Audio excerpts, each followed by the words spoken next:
जश्न आज़ादी की आमद पर कला दीदार सिंह के बाजारों में सजावटी अशिया के स्टॉल सजा दिए गए। लोगों ने जौम आज़ादी से कबल ही खरीदारी शुरू कर दी। शहरियों की तैयारियां उरूज पर हैं। मज़ीद तफसीलात बता रहे हैं हमारे नुमाइंदे सरफराज रजा। जी सरफराज, बताएगा कला दीदार सिंह के जो शहरी हैं वो जश्न आज़ादी की तैयारियां किस तरह से कर रहे हैं और कितनी गहमा गहमी है?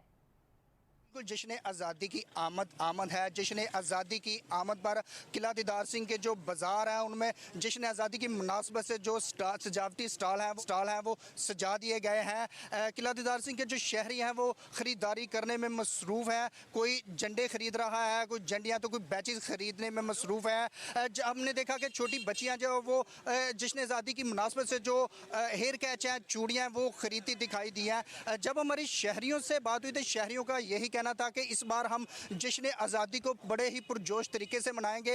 हम अपने मुल्क पाकिस्तान के लिए जानों का नजराना देने से भी गुरेजा नहीं करेंगे। हमारी दुआ है कि हम खुदा हमेशा मुल्क पाकिस्तान को कायमो दायम रखे। इसके साथ साथ मैं आपको ये भी बताता चलूँ कि जश्न आज़ादी की जो तैयारियां हैं वो 1 अगस्त से ही शुरू हो जाती हैं। जी ठीक है सरफराज, बहुत शुक्रिया आपका।